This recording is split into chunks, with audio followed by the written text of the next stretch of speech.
We're here in Richland with Rob Griffin, Barnard Griffin. Rob, you just got your first grapes of the season in.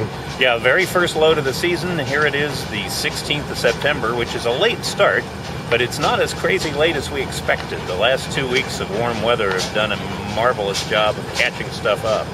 And where did these grapes come from? Well, this is Sauvignon Blanc from Sagemore Farms, actually the Bacchus Vineyard north of Pasco.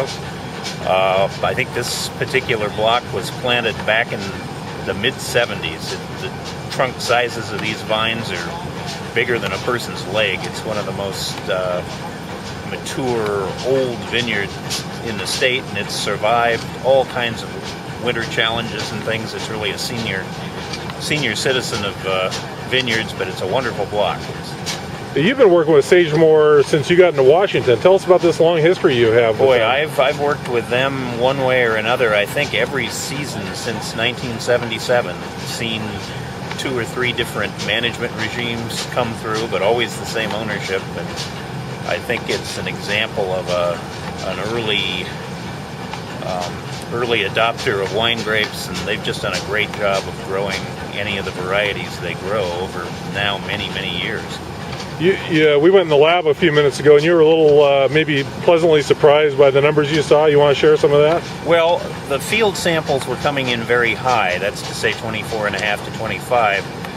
But again, having dealt with these blocks for over 30 years, I know that the field samples always test high, especially in warm weather, and the actual tank reading is more like 22.5 sugar, which is just what I want to give a wine with balanced alcohol of under 13 and nice crisp acidity and good flavor profile. I think if you get too much ripeness in Sauvignon Blanc, you lose the attractive herbal flavors and the wine gets very dull. How soon will this be wine? Well, gosh, we'll be racking it off solids and putting yeast into it as early as tomorrow, and it'll be finished fermenting in 3 weeks. But whether that makes it wine yet or not is a matter of debate. When would the consumer see 2011? Well, I think our consumers will see it a little earlier than normal because our 2010 is virtually gone. So we will have to do what we can to get this into the bottle early, but we're not going to do anything detrimental to the wine to speed it along. But it's amazing. Fruity whites can be enjoyed at a pretty young age. Right. You don't call it Sauvignon Blanc. You have more of the Mondavi name for it. Well, we adopted the Fumé Blanc moniker way back in the early 80s, back when it might have made more sense to do that, and I'm kind of resistant to change, so we call it Fumé Blanc, and there's no reason to think we're going to change that in the near future anyway. But that is kind of an artifact of the times when there was a different stylistic expectation of a wine called Sauvignon Blanc. But that's been not the case for nearly 30 years now. What other grapes do you have coming in soon? Well, we'll be seeing some Pinot Gris, some early sites of Chardonnay.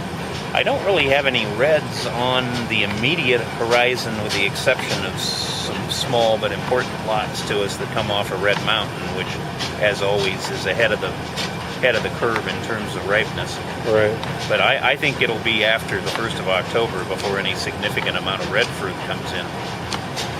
You can kind of tell this is the early part of the harvest because you're kind of jumping around. You're kind of almost giddy. I mean, is this kind of exciting even after 30-some years? Oh yeah, I mean, if I didn't like this part of it, I'd be doing something else. But the fun of a successul harvest, working with it, is something that still gets my blood pumping even at my advanced age. Advanced, right?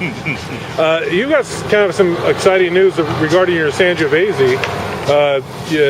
Your main Sangiovese rosé block got basically ruined by the last winter's freeze, but you've been able to come up with some other grapes. We were able to cover at least most of our needs, which is exciting to me.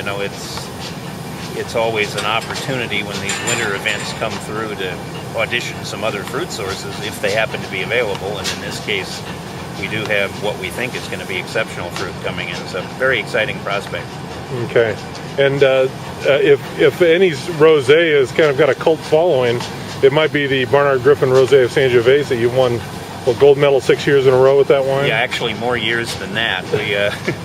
But it's just when they started calling the San Francisco competition what they call it. But yeah, we've had tremendous critical success with the wine, but more importantly, people like it.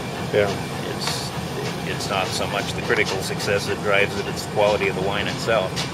So it's mid-September. When did the grapes stop coming in for you?